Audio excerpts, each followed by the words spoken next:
Non, je ne me souviens plus du nom du bal perdu. Ce dont je me souviens, c'est de ces amoureux qui ne regardaient rien autour d'eux. Il y avait tant d'insouciance dans leurs gestes émus. Alors quelle importance, le nom du bal perdu.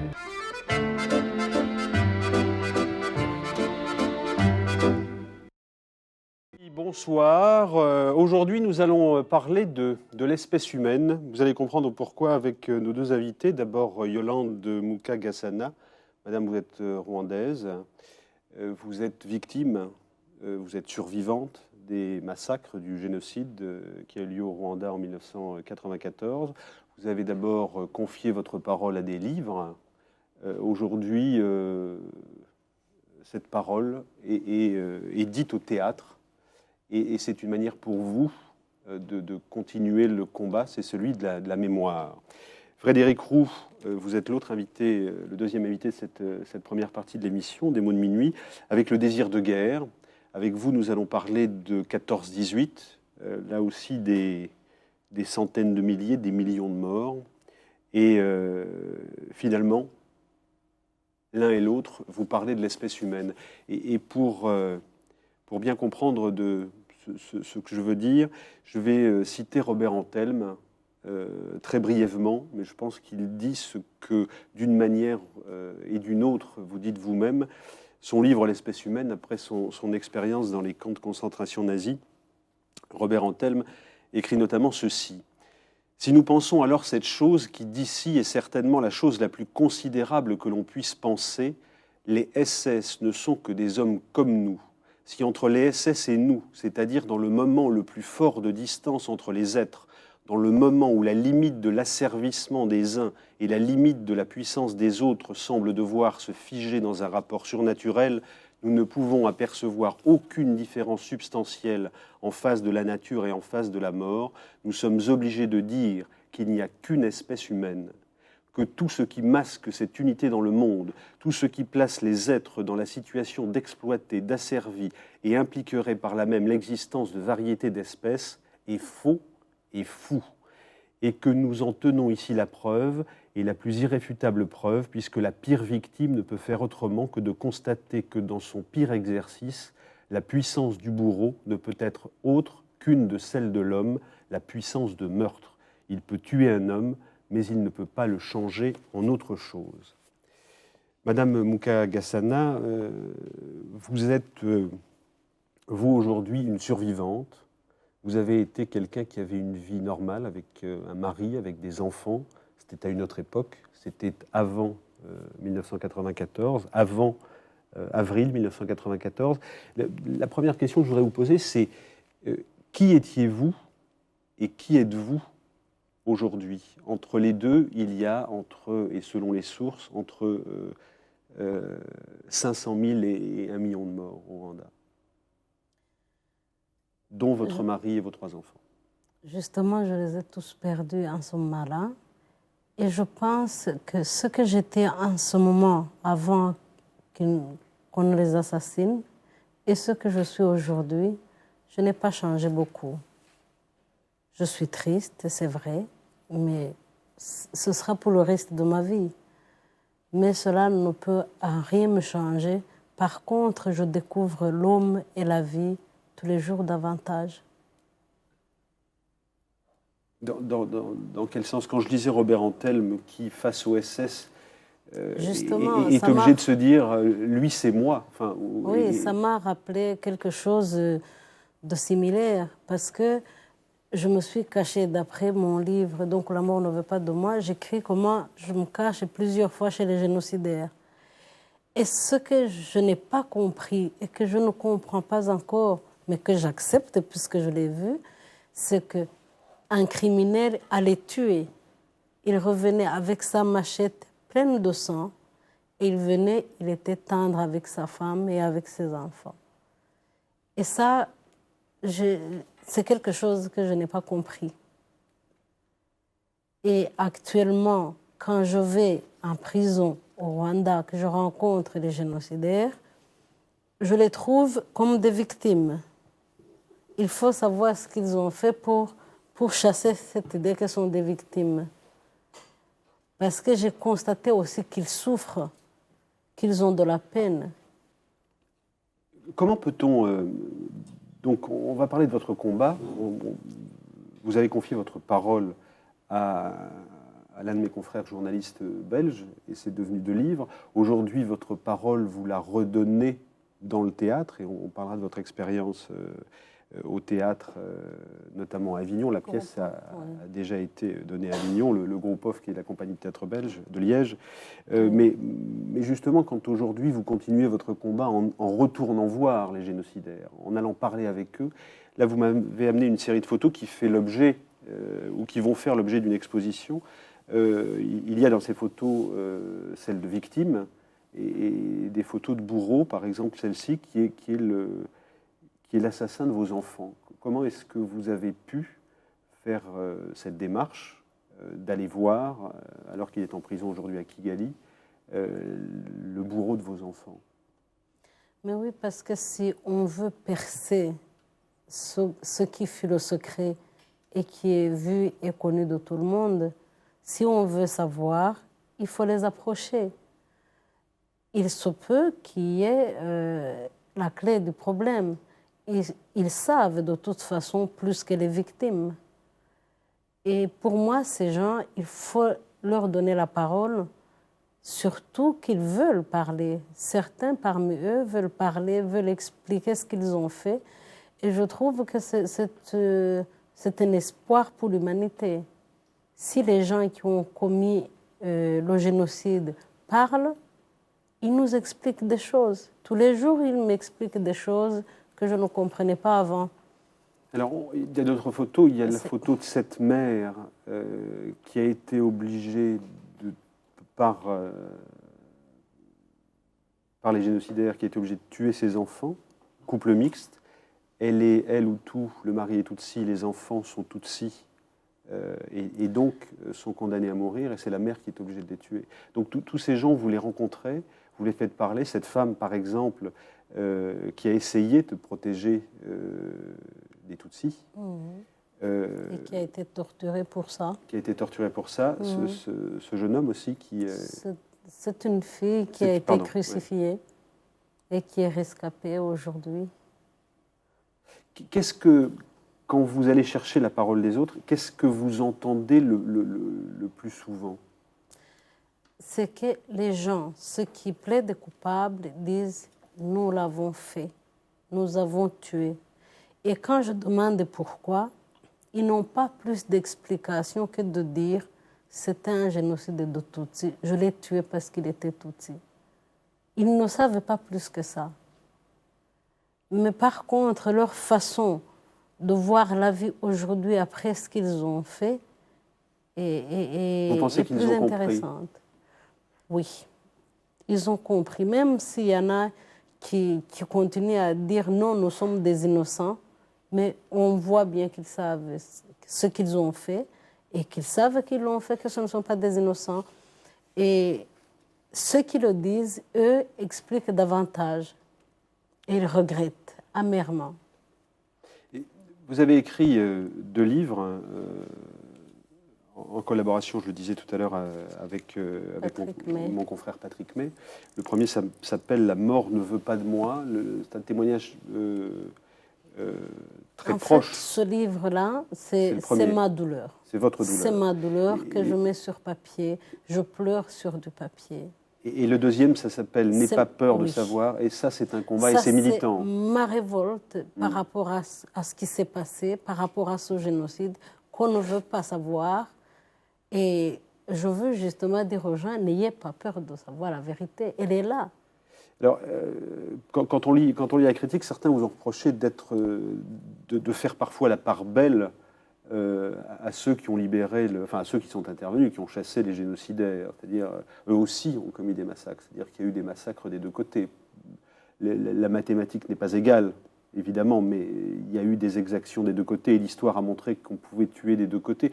Aujourd'hui, au-delà de cette critique, aujourd'hui la question c'est que veut dire, en tout cas pour vous, est-ce que Tutsi Hutu veut dire quelque chose ou est-ce que Rwandais veut dire d'abord quelque chose. En fait, nous, les Rwandais, qui avons grandi au pays, nous savons que Hutu-Tutsi a toujours existé. Mais Hutu-Tutsi a reçu une explication qui était tout à fait fausse parce que ce n'était pas des ethnies. C'est un problème qui a été ethnisé, si je peux le dire comme ça. C'était plutôt une façon de parler des classes socio-économiques du Rwanda. Et ceux qui ne savaient pas ou qui avaient d'autres intérêts ont utilisé le problème. Oui, c'est ça. Donc, alors à ce propos, parce que je pense que c'est aussi une dimension du problème qu'il faut avoir en tête, je signale le livre de Jean-Pierre Chrétien qui s'appelle Le défi, Rwanda et Burundi 1990-1996, de l'ethnisme. Et l'ethnisme, c'est cette manière de considérer que, par exemple, comme vous le dites, il y a des conflits tribaux au Rwanda et que ça explique les choses, alors qu'en fait, on s'aperçoit que les ethnies, etc., n'expliquent pas grand-chose, finalement. Est-ce que ce sont des ethnies d'abord? Voilà, il faut d'abord se poser cette question. Est-ce que ce sont des ethnies? Et du moment que ce ne sont pas des ethnies pour nous, comment sont-elles devenues des ethnies? Le colonisateur voilà. a bon dos et une grosse responsabilité. De toute façon, on a des responsabilités et chacun devrait prendre les siennes. Si la colonisation a ses responsabilités, si l'Église a ses responsabilités, les Rwandais ont leurs responsabilités. Je trouve qu'il faut être humble et l'accepter. Ce que je voudrais dire, et là je vais peut-être faire amende honorable, parce que vous êtes très critique par rapport aux médias, notamment aux médias occidentaux, aux pouvoirs politiques occidentaux aussi, français, belges, bien sûr. Ce que je voudrais dire, alors quand je dis pour faire amende honorable, c'est que quand on lit vos témoignages, et quand on regarde la manière dont nous, médias occidentaux, avons traité le problème, c'est vrai qu'on s'aperçoit qu'il y a une différence de culture, une distance incroyable, puisque quand on pénètre au cœur de votre témoignage et quand on regarde ce que nous avons pu dire à ce moment-là, même si c'est ce que nous avons pu dire avec les moyens que nous avions, il y a une distance encore culturelle assez importante. Je vous propose de regarder ce que nous disions sur France 2 en avril 1994. Regardez. L'aéroport de Kigali, point stratégique dans la guerre au Rwanda, est tombé ce matin après le départ la nuit dernière des derniers para-belges et français participant aux opérations d'évacuation des ressortissants étrangers. Les rebelles du Front patriotique rwandais pilonnent depuis l'aube les pistes et les installations de l'aéroport dans lesquelles se seraient repliés quelques 450 casques bleus de la mission des Nations Unies d'assistance au Rwanda qui n'auraient pas encore été évacués. Avant de quitter Kigali, les para-belges avaient effectué hier en fin de journée cette dernière patrouille en ville pour bien s'assurer que leur mission était terminée et qu'il ne restait plus aucun blanc à évacuer de la capitale rwandaise. Des rues quasiment désertes mais pleines de risques, jonchées de cadavres. Des violences ethniques entre la majorité Hutu et la minorité Tutsi qui ont fait en une semaine des milliers de morts et de blessés. Dans ce chaos, les para-belges ont réussi in extremis la nuit dernière avant de quitter le Rwanda à sauver une cinquantaine d'enfants Tutsis réfugiés dans un orphelinat menacé par les soldats de la garde présidentielle à majorité Hutu. Voilà un peu ce qu'on disait à l'époque. On aurait pu vous montrer d'autres documents, notamment le ministre français de la Coopération qui dit que, alors que les massacres commencent à se savoir, qui dit que l'important pour la France à ce moment-là, c'est d'évacuer ses ressortissants. Alors qu'il y a déjà des centaines, des milliers de morts rwandais derrière. Donc il y a beaucoup de documents qui montrent cette fragilité de l'Occident ou cette suffisance de l'Occident à trop savoir pour les autres. Bon, je pense que c'est quelque chose que vous dénoncez. Donc sachez que nous en sommes parfois un minimum conscients. Justement, moi je suis triste de... Regardez ne fût-ce que le titre de votre rapport sur le Rwanda. Vous l'appelez une tragédie. Et le génocide, ce n'est pas une tragédie, à moins que ce soit mon vocabulaire qui n'est pas bon. Mais à voir déjà que 5 ans après, vous l'appelez encore une tragédie, vous devriez... Vous faites allusion à l'enquête parlementaire sur la tragédie rwandaise, 1990-1994.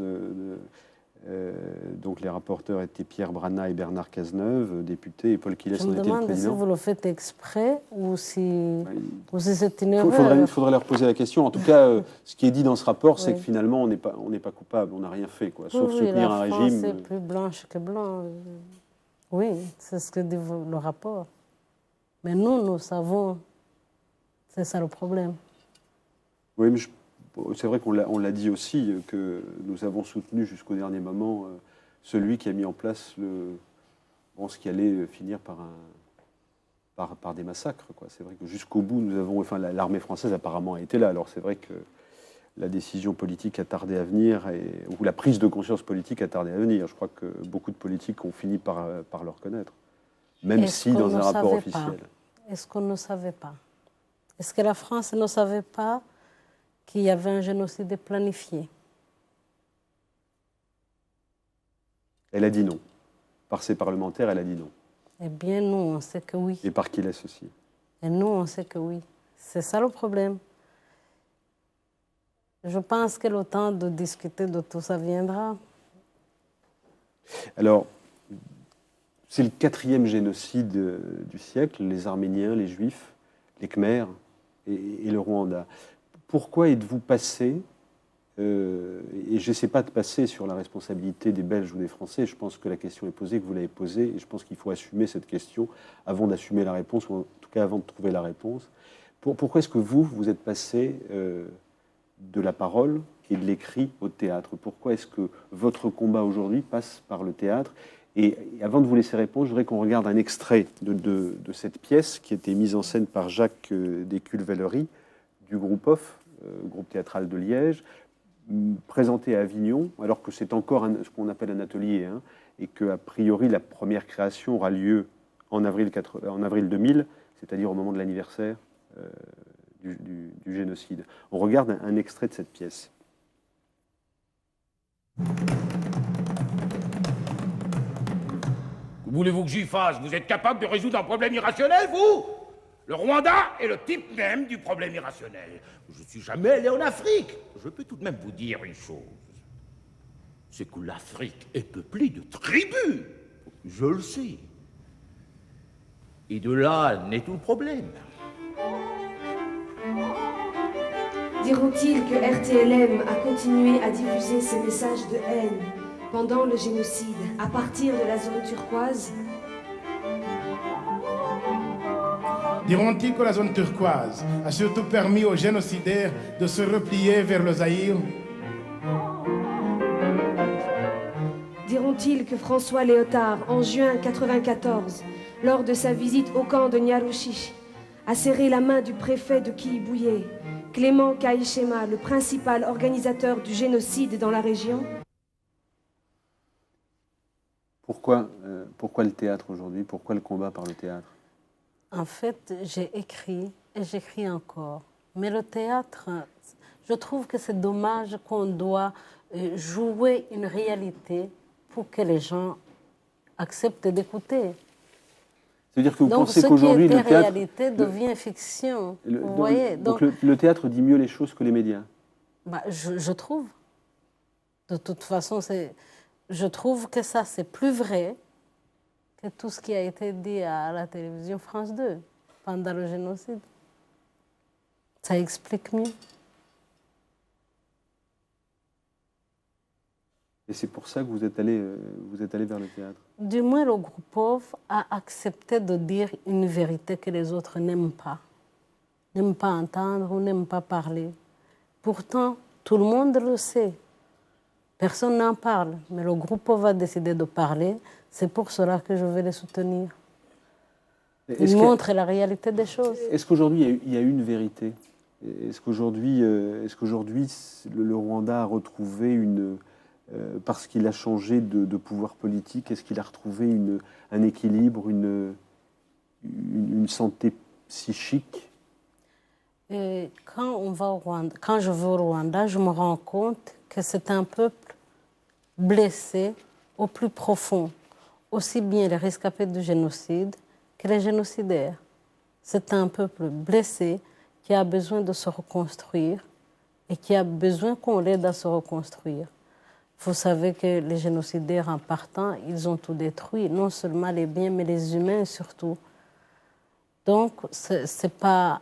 Le combat que nous menons aujourd'hui, ce n'est pas notre combat, c'est le combat pour les générations. Il faut accepter que nous, on ne verra même pas les résultats. Mais il faut s'investir. Que ceux qui n'auront pas la force de lire cela, que j'écrirai peut-être un jour, me dis-je, se dénoncent comme complices du génocide rwandais. Moi, Yolande Mukagasana, je déclare à la face de l'humanité que quiconque ne veut pas prendre connaissance du calvaire du peuple rwandais est complice des bourreaux. Le monde ne renoncera à être violent que lorsqu'il acceptera d'étudier son besoin de violence. Je ne veux ni terrifier ni apitoyer, je veux témoigner. Ces hommes que j'entends au travers d'une cloison me promettent les pires souffrances. Je ne les hais ni ne les méprise. J'ai même pitié d'eux. Oui, c'est juste. Est-ce que ça veut dire que vous avez fait le travail de ce qu'on appelle le travail de deuil? Est-ce que vous... Le travail de deuil, c'est... Par rapport à vos bourreaux, hein?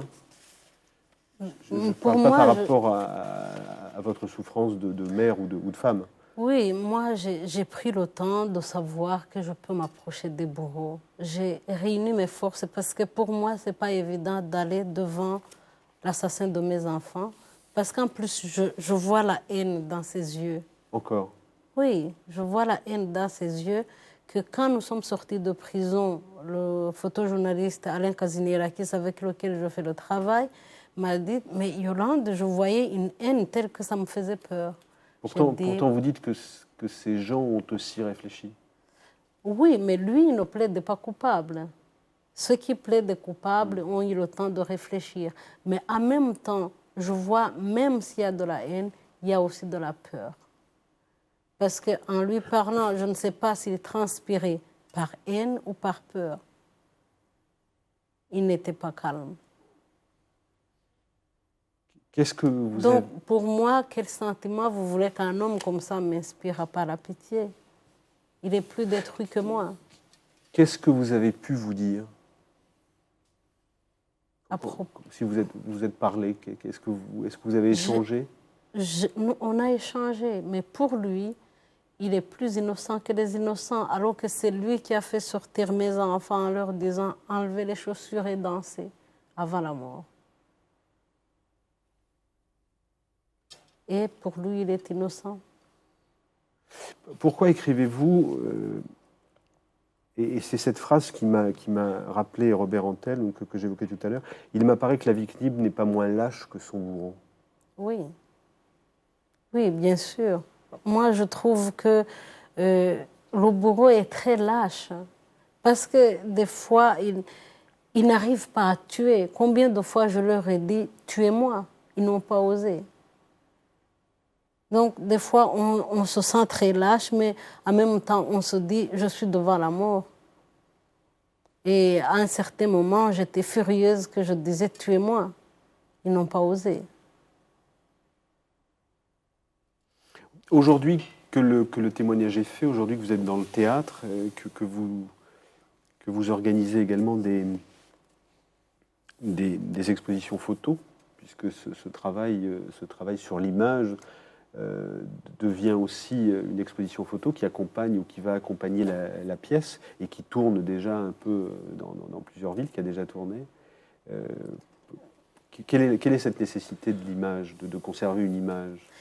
Oui, justement, l'image, pour moi, parle. Et quand le photographe, donc le photojournaliste Alain Kazinirakis, va avec moi, nous allons...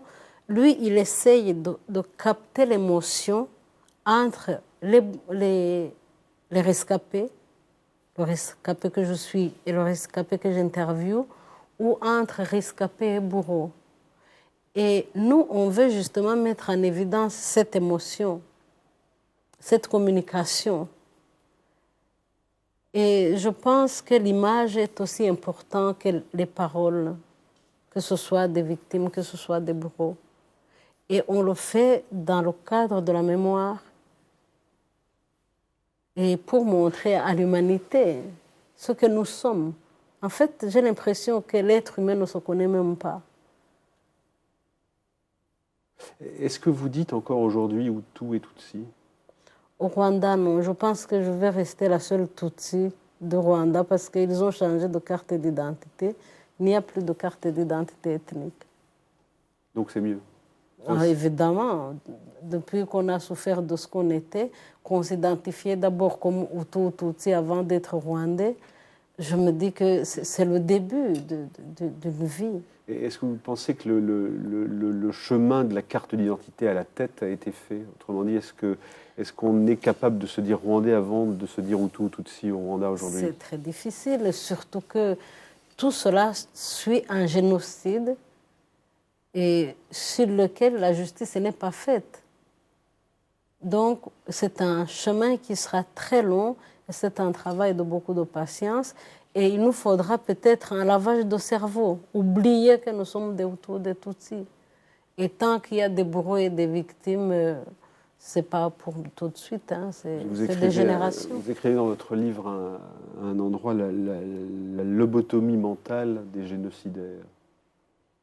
C'est cette façon qu'on a eue de pénétrer jusqu'au cœur des cerveaux pour y mettre la haine, mais en même temps, on s'aperçoit aussi que la haine est là et qu'il ne suffit de pas grand-chose pour qu'elle se déclenche. Mais nous avons grandi là-dedans. Je dis souvent, moi j'ai grandi en victime et l'autre a grandi en bourreau. Parce que depuis toute petite, on nous apprend comment le Tutsi est mauvais. Les cours d'histoire, on nous apprenait que le Tutsi était mauvais. Ça a changé, ça, aujourd'hui? On est en train de refaire des livres d'histoire. J'espère que ça va aider la jeunesse rwandaise et les générations. Je me souviens du nom du bal perdu. Ce dont je me souviens, c'est de ces amoureux qui ne regardaient rien autour d'eux. Il y avait tant d'insouciance dans leurs gestes émus. Alors quelle importance, le nom du bal perdu.